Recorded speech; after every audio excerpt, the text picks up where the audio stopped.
Boa noite.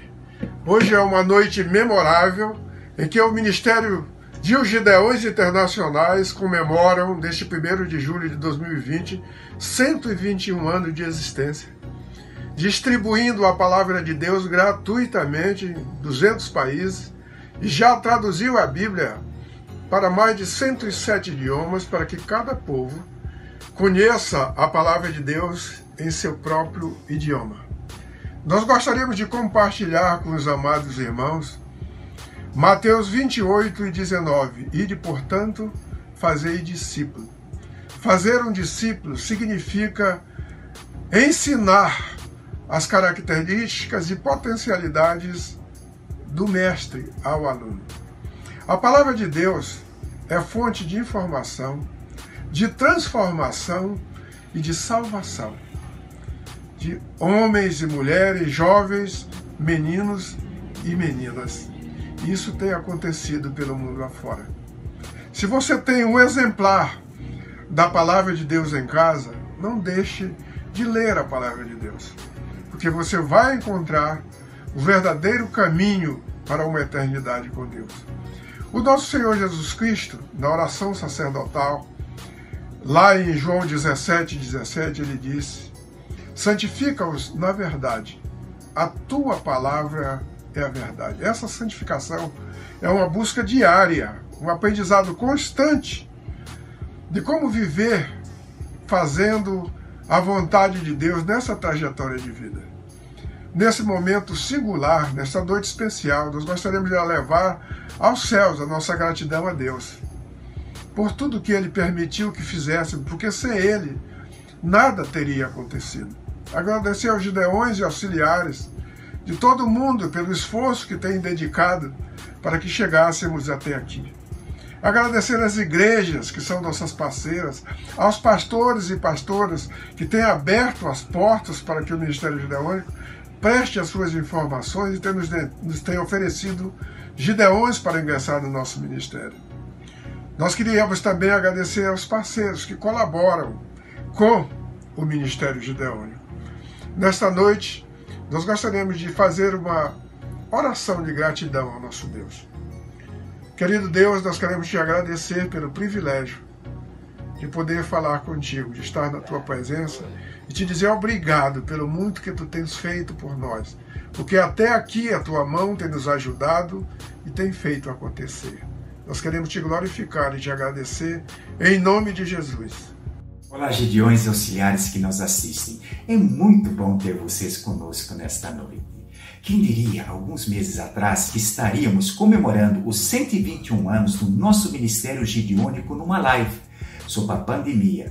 Muitos de nós acometidos do Covid-19, muitos de nós tristes pela perda de entes queridos. O nosso consolo está em Deus. Jesus disse que no mundo teríamos aflições, mas tenham coragem, eu venci o mundo.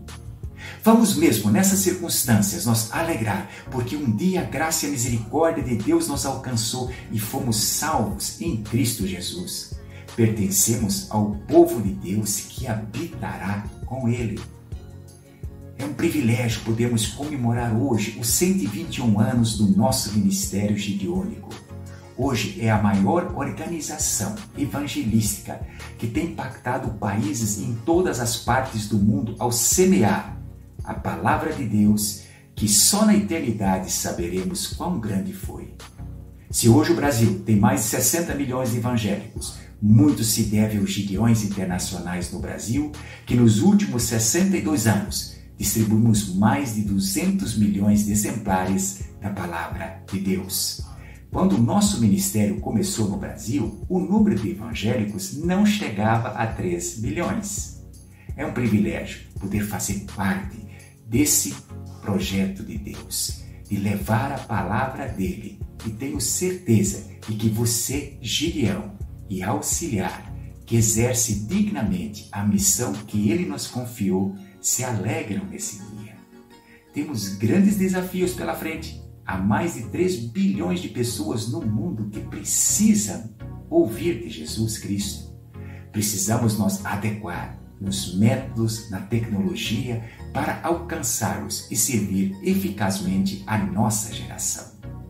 Juntos fazemos mais quando unidos em um só Espírito, em Cristo, a missão que Ele nos confiou.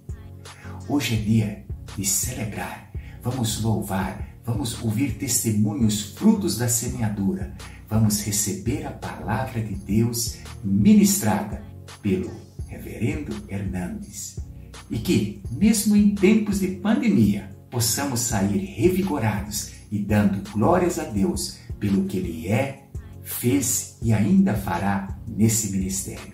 Que Deus nos abençoe ricamente nesta noite. Assim resplandeça a vossa luz diante dos homens, para que vejam as vossas boas obras e glorifiquem a vosso Pai que está nos céus. Mateus, capítulo 5, verso 16. Que a graça e a paz de nosso Senhor Jesus seja com todos. Que bom que podemos desfrutar desse momento tão especial, quando celebramos os 121 anos dos Gideões Internacionais. Sinto-me extremamente honrada em representar os auxiliares do Brasil, me dirigindo a todos vocês, servos e servas do Altíssimo Deus. O Departamento de Auxiliares está firmemente enraizado em um fundamento bíblico, pois a Associação dos Gideões Internacionais confirma a instituição bíblica do casamento em sua estrutura de ministério. Em consonância com os princípios bíblicos, o auxiliar opera sob a governança dos Gideões Internacionais. O principal papel de as auxiliares era e continua a ser o de interceder pelo objetivo singular da associação, que é alcançar os perdidos para o Senhor Jesus. Nossa história como auxiliares começou em 1901, quando a senhora Samuel Hill tornou-se oficialmente a primeira auxiliar. Nossa primeira presidente foi a senhora John Nicholson. Por mais de 4 décadas, as auxiliares cumpriram seu principal papel de intercessoras. Para realizar nossa missão, é imperativo que todas as auxiliares tenham um sólido fundamento, que são os 7 objetivos espirituais, os mesmos de os Gideões e que sustentam a nossa missão. Ser uma auxiliar dá às esposas dos Gideões a oportunidade de ajudar os seus maridos a realizar a missão de ganhar outros para Cristo, permitindo que maridos e esposas desfrutem das bênçãos e benefícios de lutar lado a lado pela fé do Evangelho, por meio de iniciativas similares, de se associarem para o serviço do testemunho pessoal e do trabalho, além da distribuição da palavra de Deus. Somos uma poderosa força desse ministério. Com as nossas orações, precisamos orar com mais intensidade ainda, irmãs. Devemos amar uns aos outros como primeira regra nos campos, receber as novas auxiliares com muito carinho, interceder pelos enfermos, enlutados, pelos negócios e pelo trabalho dos nossos membros. Outra oração fundamental é buscar a promessa que está em Mateus 9,38. Rogai, pois, ao Senhor da Seara que mande trabalhadores. Desses 121 anos de vitórias que celebramos hoje, penso que fiz parte de uma importante geração que atuou em cerca de 20% desse tempo e posso assegurar que tudo o que Jesus promete, Ele dá. Lembrando o nosso hino 14.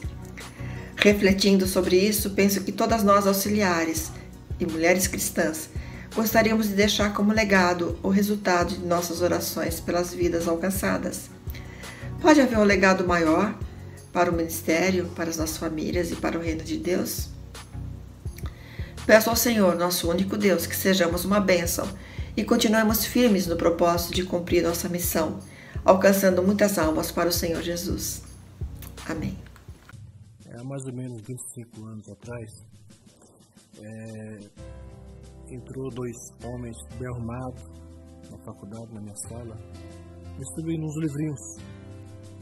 Eu achei até interessante, foi um presente, mas quando percebi que era uma Bíblia, eu fiquei muito nervoso.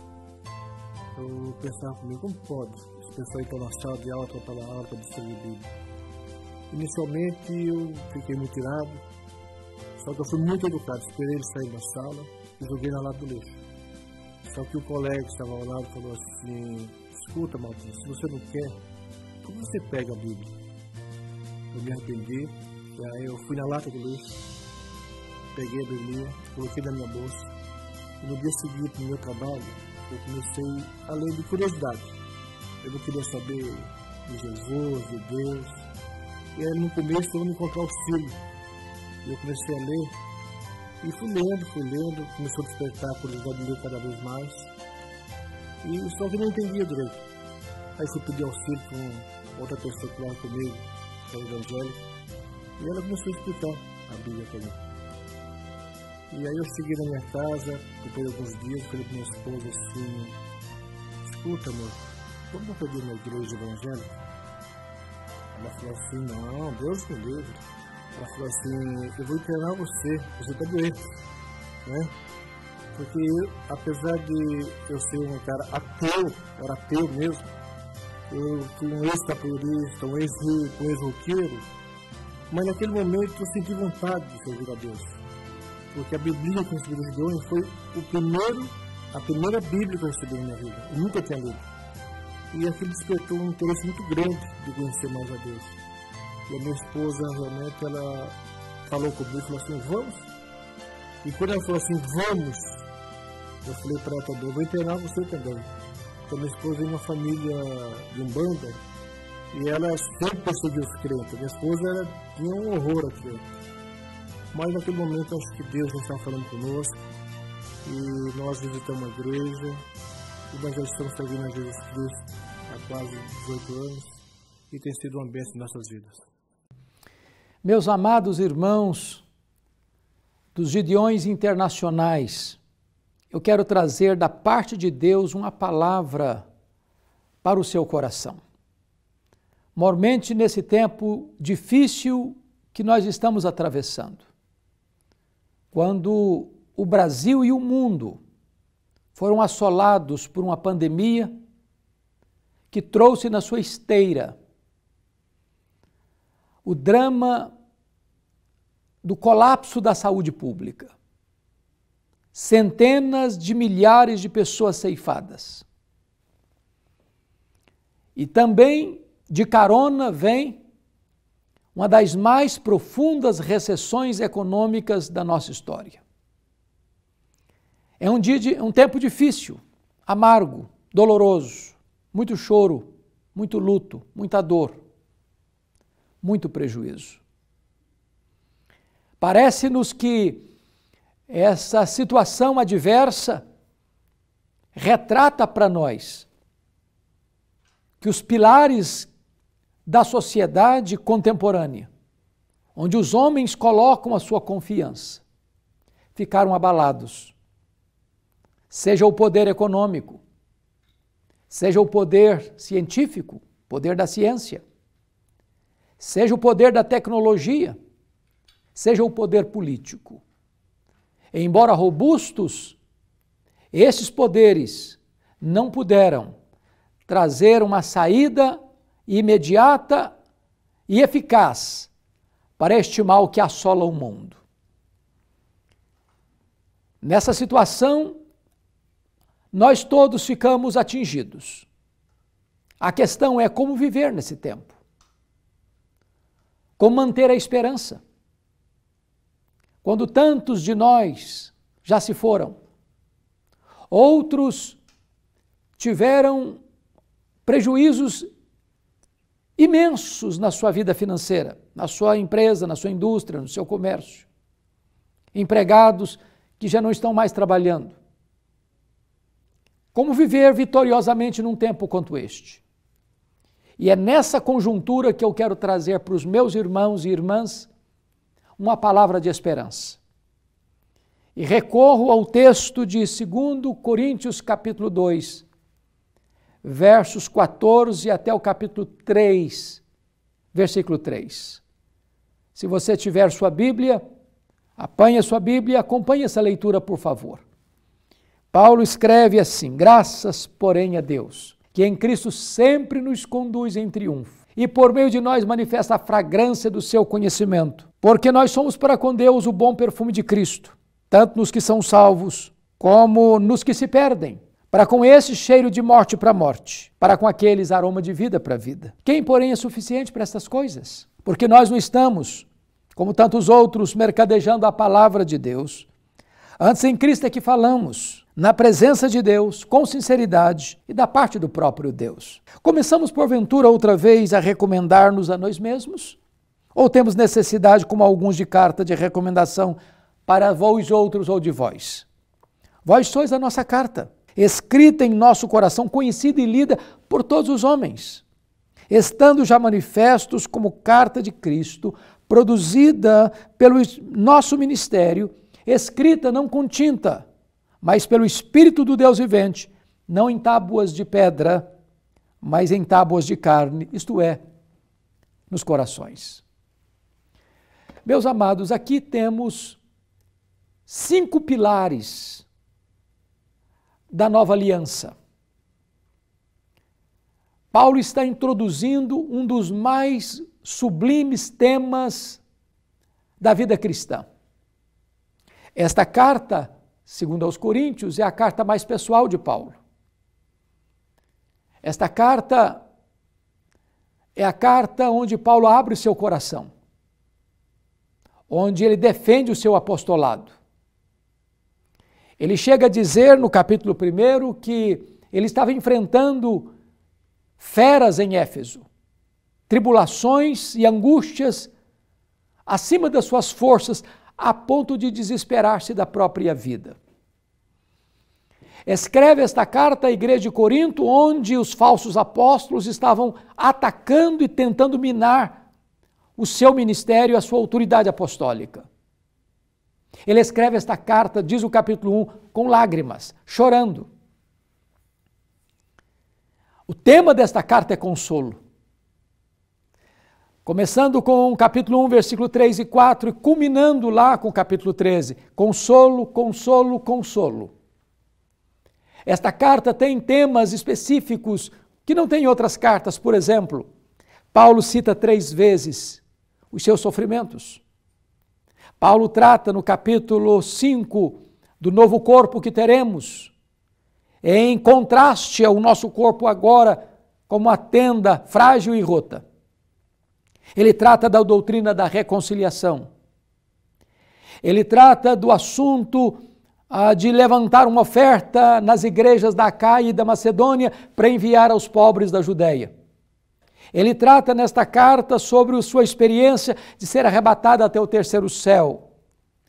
E também conta nesta carta o drama que teve de um espinho na sua carne, mensageiro de Satanás, para lhe esbofetear, a fim de que ele não se ensoberbecesse.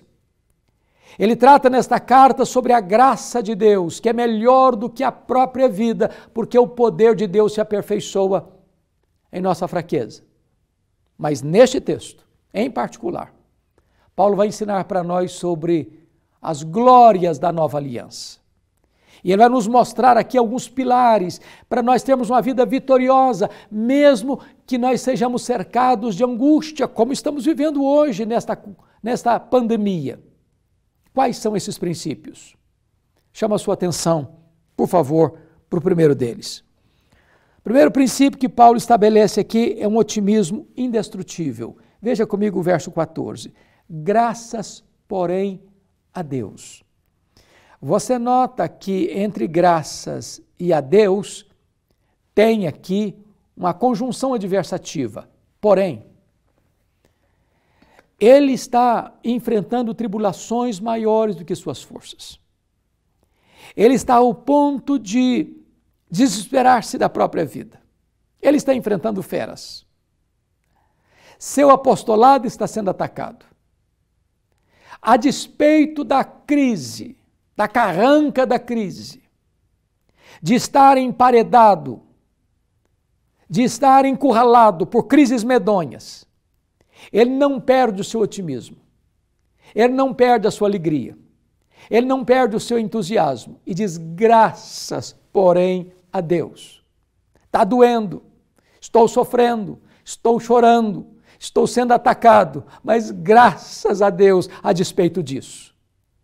Que neste momento, amados, de pandemia, de luto, de enfermidade, de prejuízos, de crise avassaladora na nação brasileira em todos os níveis, seja político, seja econômico, seja social, seja espiritual. A despeito de tudo, você que está vivendo a glória da nova aliança pode dizer graças, porém, a Deus. Mas há um segundo pilar aqui. Note comigo que é sucesso constante. Versículo 14, ele diz ainda que em Cristo sempre nos conduz em triunfo. É maravilhoso você compreender que em Cristo você é mais do que vencedor. Você foi crucificado com Cristo, você foi sepultado com Cristo, você ressuscitou com Cristo, você está assentado nas regiões celestiais com Cristo, você está reinando com Cristo. Você está escondido em Cristo. Você está nos braços de Cristo.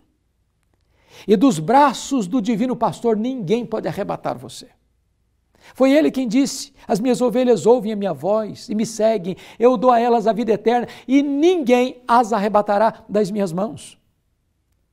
É precioso você saber que você não está em crise, você está em Cristo. Você não está fracassado e derrotado, você em Cristo, Deus sempre conduz você em triunfo, no vale, no monte, na prosperidade, na adversidade, com a sua empresa de vento em popa, ou com a sua empresa enfrentando crises, com você empregado ou desempregado. Em Cristo você sempre é conduzido em triunfo. Só um cristão que entende o poder da nova aliança pode compreender este sucesso constante. Mas em terceiro lugar, confira comigo, Paulo vai falar do impacto inesquecível. E ele termina no versículo 14 assim, e manifesta em todo lugar a fragrância do seu conhecimento, porque nós somos para com Deus o bom perfume de Cristo. Olha, o perfume produz impacto. Ele não grita, ele se impõe. Ele não faz discurso. Ele se revela, ele demonstra. É impossível você ter um bom perfume, estar chegando com um bom perfume e não ser notado, percebido. Assim é a presença do cristão. Assim é o cristão quando ele leva o Evangelho. Nós somos para com Deus o bom perfume de Cristo. De tal maneira que quando você compartilha o Evangelho, quando você entrega um Novo Testamento numa escola, num hospital, numa universidade, num presídio, ou numa instituição pública, aí chegou o bom perfume de Cristo. Não tem como você deixar de ser percebido, porque a mensagem que você leva, ela não suporta a neutralidade. Você é o bom perfume de Cristo, tanto nos que são salvos, como nos que perecem. Naqueles que perecem, você é cheiro de morte para morte. Mas para aqueles que são salvos, você é aroma de vida para vida. Em outras palavras, quando você leva a palavra de Deus, quando você distribui um Novo Testamento, quando você entrega a verdade bendita da mensagem salvadora de Deus, os homens necessariamente precisam tomar uma decisão diante daquela palavra. A palavra não volta vazia e a palavra sempre é eficaz, tanto para salvar quanto para condenar. Quem a recebe, a mensagem do Evangelho, esse é salvo. Quem rejeita a mensagem do Evangelho, esse é condenado. Esse é um impacto inesquecível. Vocês realizam um ministério glorioso, bendito. Vocês levam a semente da esperança aos corações, numa escola, num hospital, numa universidade, num presídio, numa repartição pública, onde quer que você leva o Novo Testamento, você está levando a semente da esperança, você está levando a palavra do Deus vivo, você está levando a única mensagem que pode trazer salvação, redenção e esperança para o homem. Mas Paulo faz uma pergunta no versículo 16 que fica sem resposta. A pergunta é: quem, porém, é suficiente para essas coisas? Agora é que Paulo está começando a mostrar e vai abrindo as cortinas e acendendo as luzes para você entender o que é nova aliança. Qual a diferença de velha para nova aliança?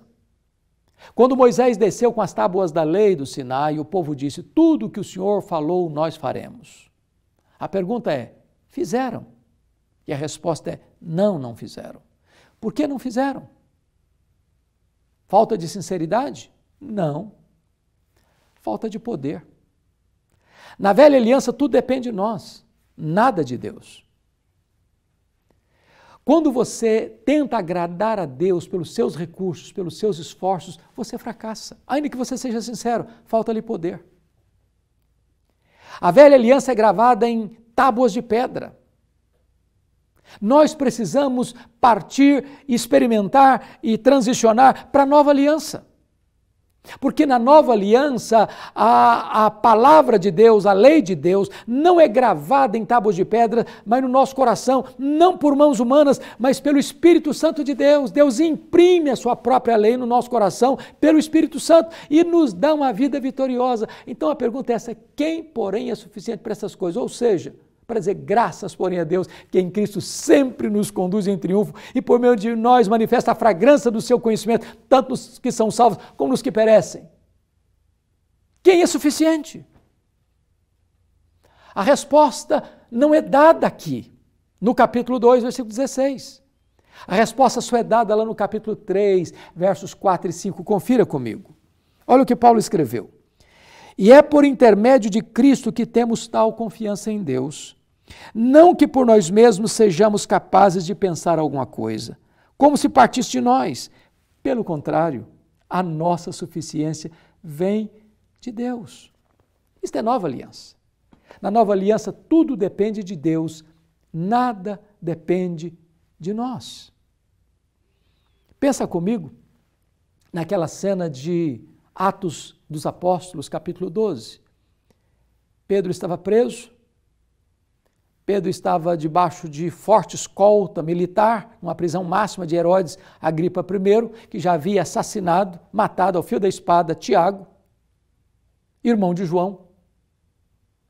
E agora aguardava o término da festa para também matar Pedro. E vai um anjo do Senhor, de noite, acorda Pedro, manda vestir a roupa, manda calçar a sandália, as algemas vão se rompendo, os guardas não conseguem detê-los, nem conseguem vê-los.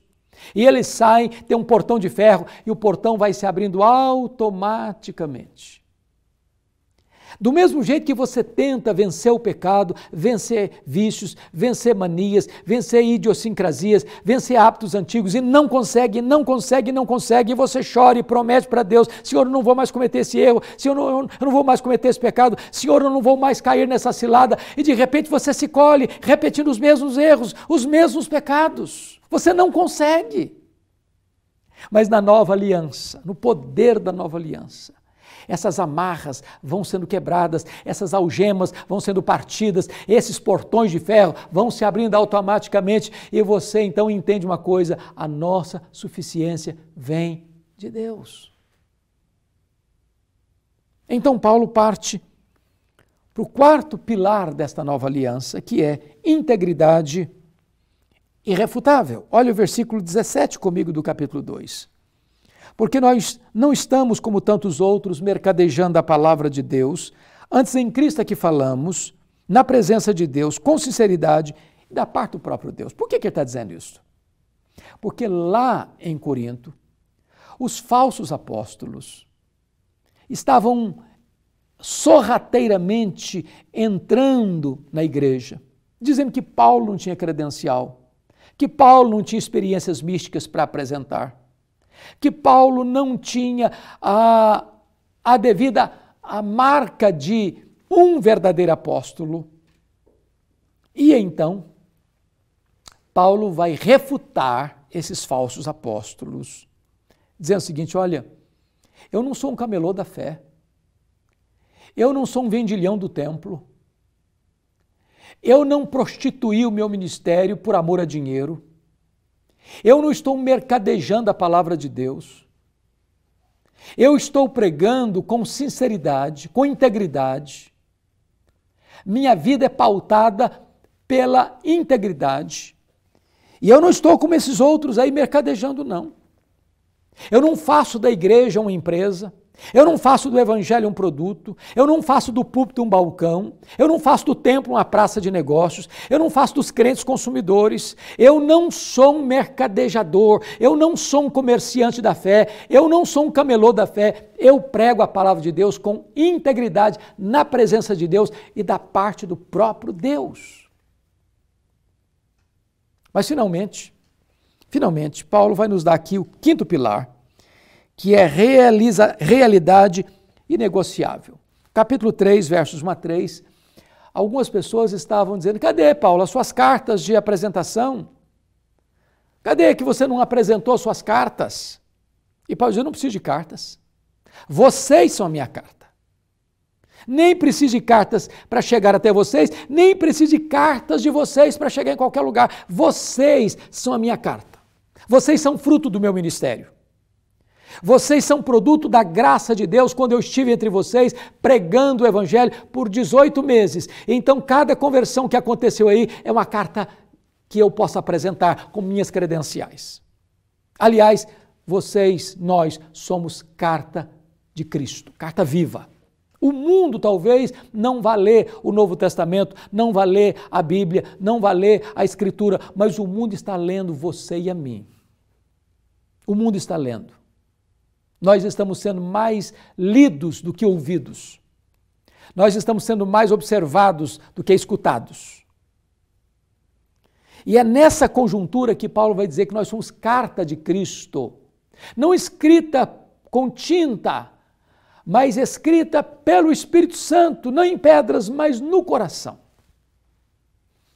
E Paulo, a partir daí, vai mostrar para nós a questão da nova aliança. E ele diz assim no versículo 6, o qual nos habilitou para sermos ministros de uma nova aliança.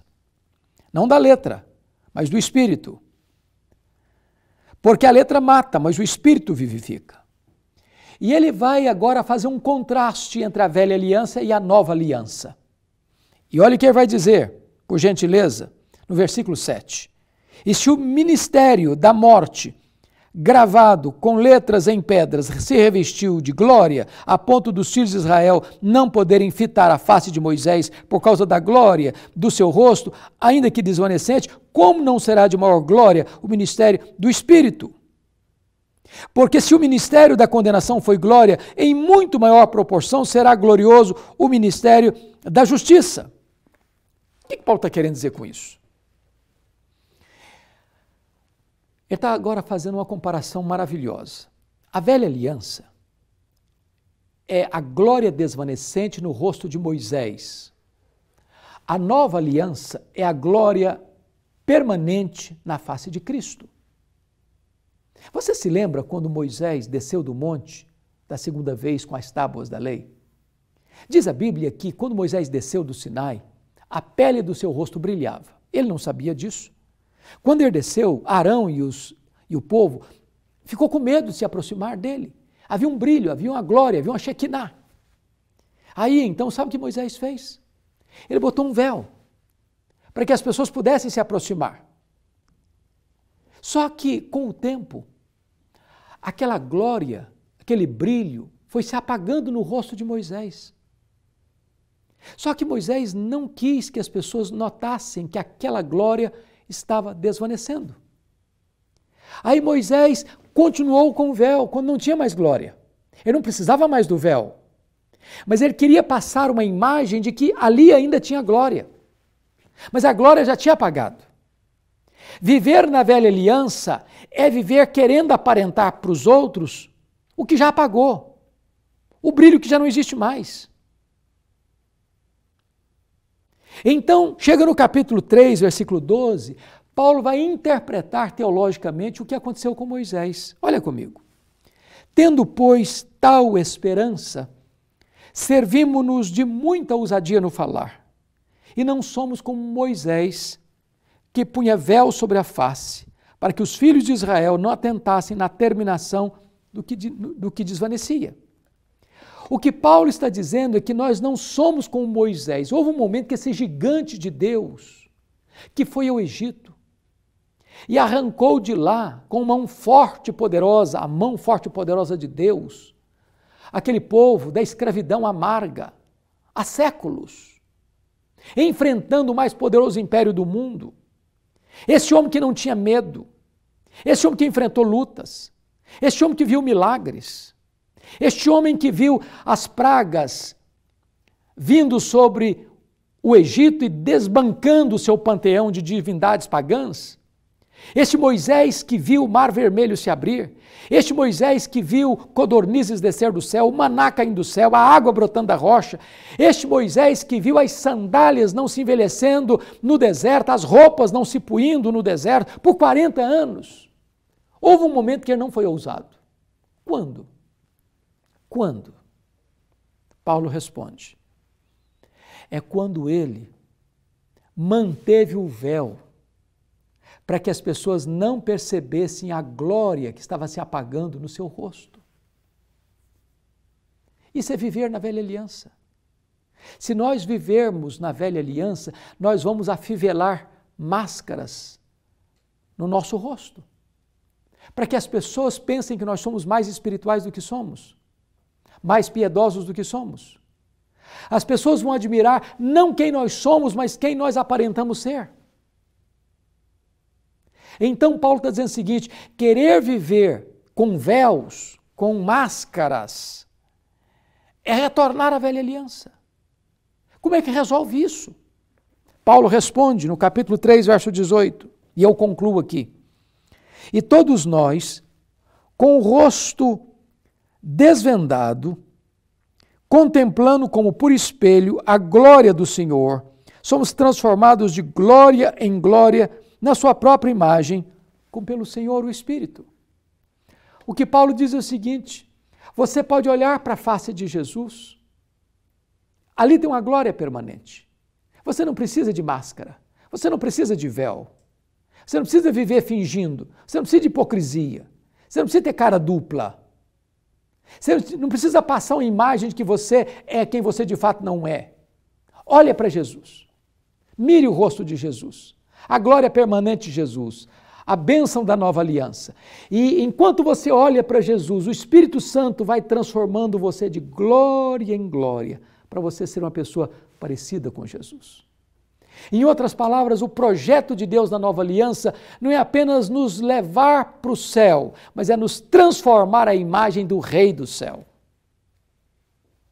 Deus quer produzir em você uma Vida tal que quando as pessoas olharem para você, possam ver a beleza de Cristo refletida na sua vida. Que Deus nos abençoe.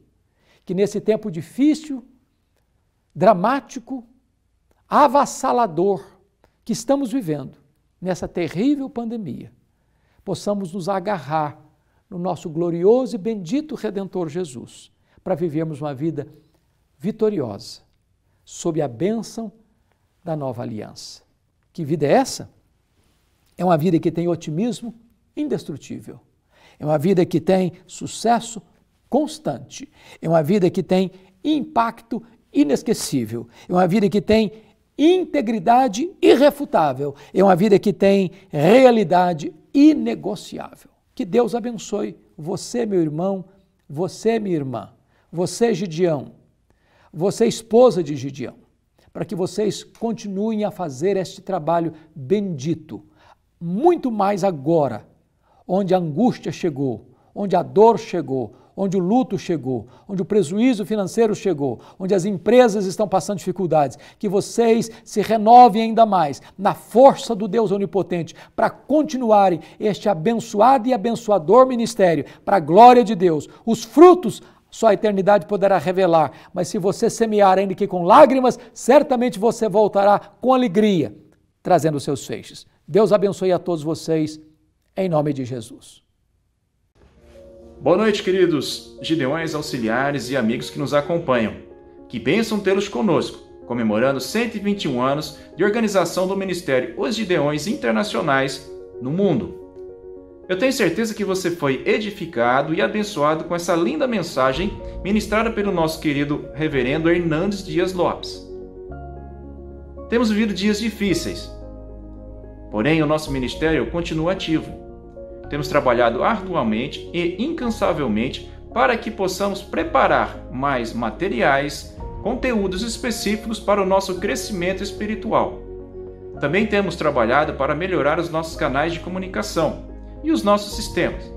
Eu queria enumerar algumas dessas melhorias. Temos feito muitas lives. Vocês com certeza já ouviram falar. E eu espero que vocês tenham acompanhado as nossas lives. Tem sido bênçãos para nossas vidas. E eu queria dizer que elas vieram para ficar. Mesmo depois que essa pandemia for embora, elas continuarão sendo realizadas no nosso ministério. Você ainda não fez o download do nosso aplicativo móvel? Não instalou no seu celular? Faça agora mesmo. Vá até as lojas de Android e iOS e baixe e instale o nosso aplicativo. Aproveite para ofertar ao nosso ministério e agradecer a Deus por tudo o que Ele tem feito em nossas vidas através desse maravilhoso ministério que Deus nos chamou. Também temos os podcasts e os e-books. Em breve estaremos publicando os nossos podcasts na plataforma Spotify e analisando outras possibilidades. Os e-books estão em nosso site e também no nosso aplicativo. Também temos preparado uma mensagem para ser publicada nos cultos online. Temos vivido dias em que as igrejas não estão podendo se reunir. Porém, elas também estão fazendo a transmissão de seus cultos através das plataformas online. Por isso nós temos essa mensagem e eu gostaria que você pudesse enviar ao seu pastor para que ele possa transmitir a nossa mensagem gideônica em seus cultos. E assim nós possamos continuar realizando o nosso trabalho de divulgação do nosso ministério. Tudo isso que temos feito é para agradar a Deus. Nosso lema tem sido Colossenses 3:23, que tudo que fizermos, façamos como para Deus e não para os homens. Por isso, meus irmãos, eu queria dizer para você, aproveite tudo o que temos feito, comemore este dia, porque o Senhor nos deu, para que possamos nos alegrar pela existência desse ministério tão maravilhoso em nossas vidas. Deus te abençoe, Deus te guarde, proteja e te livre do mal. Em nome de Jesus, amém.